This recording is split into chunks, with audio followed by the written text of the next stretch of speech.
This is a really cool interview, and I recommend you check it out live stream. It's on what's the guy's name? It's on Pizza's stream. So big up Pizza. I think it's Pizza 730.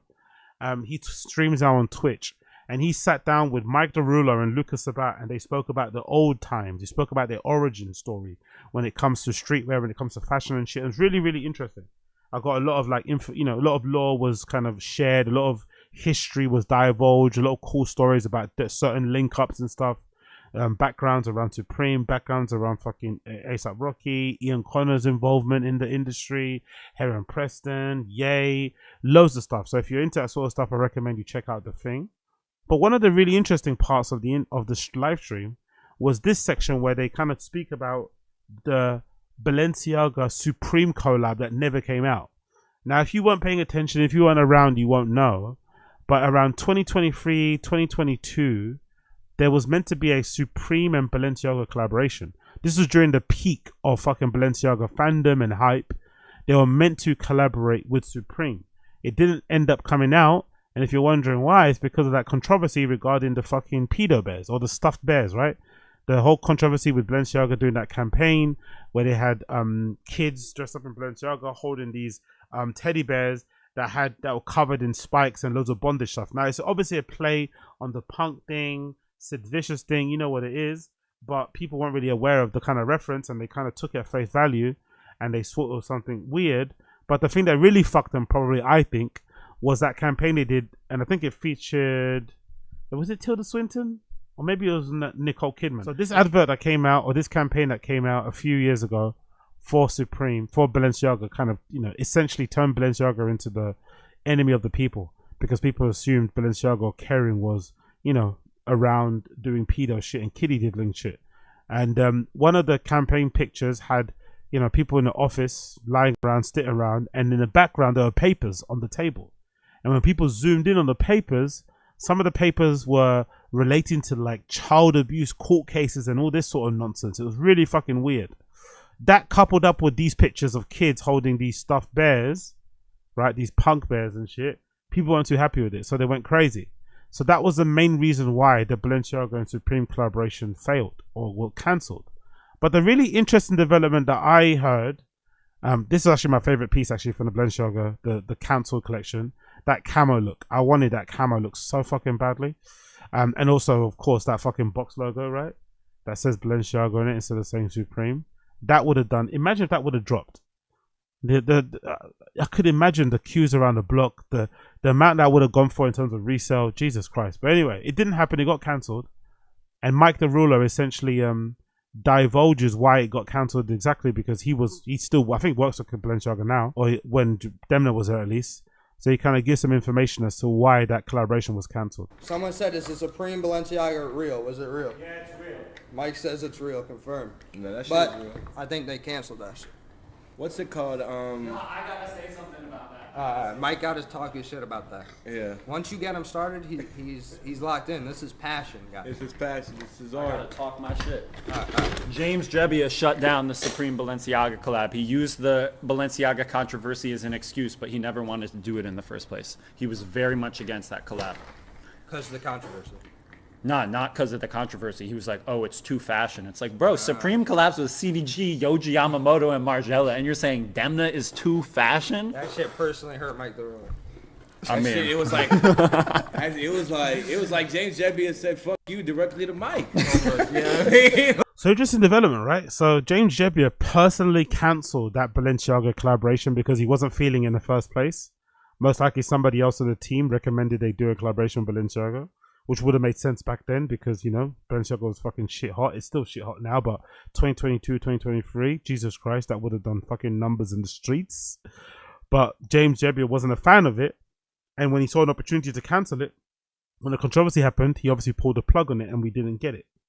Now, I thought this was interesting because what it does highlight again is how involved James Jebbia still is in Supreme. Like, he's very, very, very hands-on. Despite the amount of times they've been, I think Supreme might have been sold like twice now, maybe coming up to 3 times. It's been through different owners, and usually that comes with a different type of pressure. They sometimes try and get their own people involved.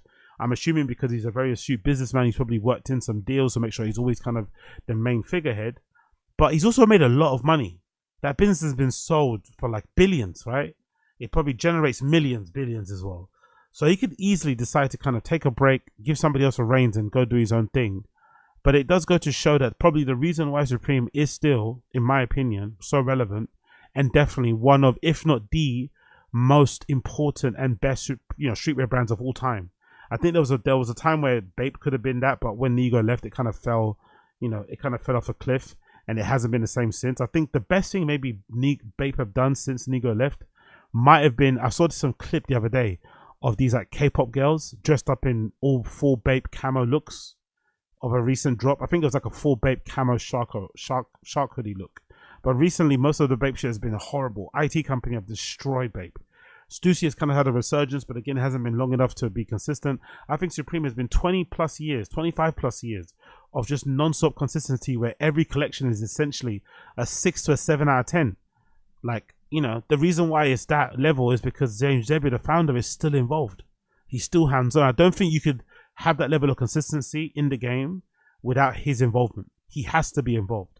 So I think that kind of speaks to where they're at as a company. And probably, in a weird way, I think that also answers the question why fucking Tremaine Emery from Denim Tears didn't work out at Supreme. I don't know why they even tried to hire somebody externally to be a creative director there, but it does seem like James Jebbia is the main person there at the company still, 25 plus years later. Even when Tremaine was talking about the issues he had at Supreme, he mentioned quite often the conversation he'd have with James Jebbia. And I was always wondering, I was like, oh shit, you talked to him a lot, innit? It's weird, innit? I always thought he didn't really have that much involvement in the company. I thought he kind of oversaw things and shit, or was like a CEO where he kind of just, was at the top, but he wasn't day-to-day handling things. But from what Tremaine Emery was speaking about in terms of his conflicts and issues when he had to leave, it does seem like, with James Jebbia's involvement and hands-on approach, there's not a lot of room for somebody else to make decisions, Like it's hard to hire an external creative director and then expect him he or she to do their best work when the founder of the company also does every other job, right? He probably visits the stores regularly, goes to the factories regularly, checks out the fucking e-commerce stuff regularly as well. He's probably super, super hands-on in every part of the business, which is why it's so successful. But if you hired externally to take over some of those roles, you're going to find it hard to succeed because he's going to be hovering around your back. There's going to be a lot of micromanaging going on. I mean, because it's like damn, before there was any Demna clothes, Supreme was our Demna. Yeah. Supreme, man, shout out to James Jebbia. Shout out James Jebbia, man. He's a fucking legend. I actually just ran into him the other day at the Cardi show. I ran into him at the Cardi show. Wait, in New Jersey? Yep. I ran into him at the weekend concert, but the Cardi show.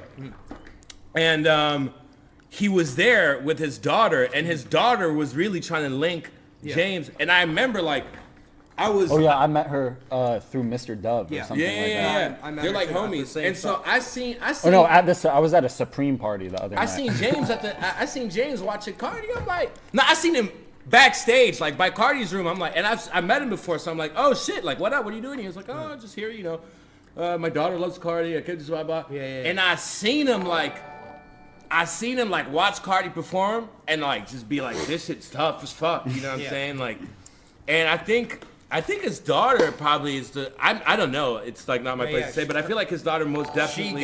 She gets it. She's like. She's putting him on. She's like, James' daughter is like us when we were young. You get what I'm saying? Like, she sees shit and she's like, and her dad is the fucking GOAT. Like, shout out to her. She's so cool. Shout out to her. So that's interesting too. James Jebbia was recently at the weekend concert watching Cardi perform, which I'm assuming probably had something to do with that photo tee, which has probably been in the works for a while. So he's really involved. He's really plugged in. Although I don't think he was the one that reached out to Cardi to do that tee in the first place. Most likely other people in the company were talking about it. And I'd also imagine there's a clip of Tremaine Emery actually speaking about it. Last time I heard from is when the NBA Youngboy t-shirt came out. And he hit me like, yo, when you gonna put me on a tee? I was like, bro, I had nothing to do with that shit. I definitely would have rather put you on a tee than NBA Youngboy. Yeah. You know what I mean? Definitely, because he's a legend, man. Legend, right? Not even young legend. He's a legend. Most likely, Supreme probably were put on notice or were made aware that Kai would be into that sort of thing.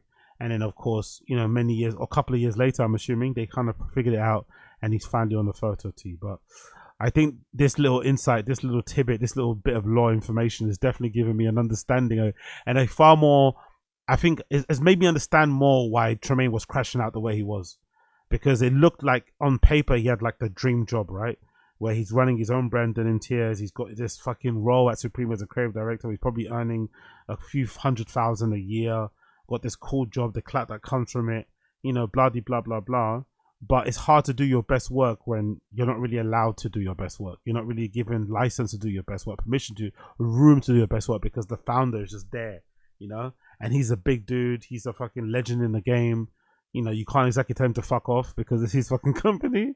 So you just kind of have to grin and bear it. So I get why Tremaine had a horrible time there. I really, really do.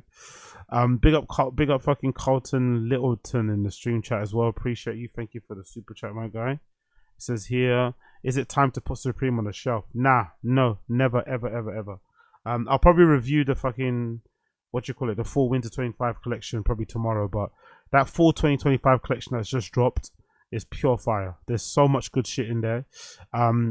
There's a few misses, as there always is, but in terms of consistency across the board, I think 80% of it is solid. 80% of that collection is fucking solid. And I don't think you get that with any other brand. Year in, year out. They're always dropping 2 collections a year, not including their collaborations, not including the sneakers. Like, it's fucking crazy the level of consistency that they've done over the years. It's absolutely incredible.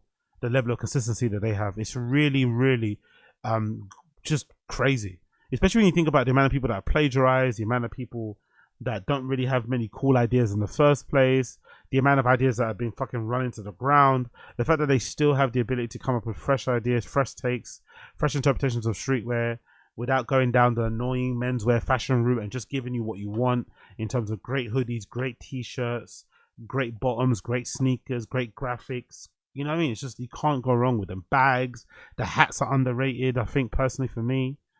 So much good shit comes out from them year in, year out. And a lot of it, again, has to do with their lack of turnover, too, I think, at the top level. I think that woman that Tremaine was complaining about, the lady called, she used to have a brand called Made Me. She's still there. There's probably a bunch of people that work at Supreme who are probably like 10 years deep in that company. So that probably helps as well. You have people that have been with you for like, you know, more than a decade. They know what the brand's about. They know the customer inside and out. There's probably a bunch of ideas that get left on the cutting room floor. There's probably a bunch of artists around the world that want to collaborate with them. They probably have to turn down people, you know? So, yeah, they're always full of fresh ideas, always pushing the envelope, always challenging. Even when it comes to the Nikes, let's give them the credit for the Nikes.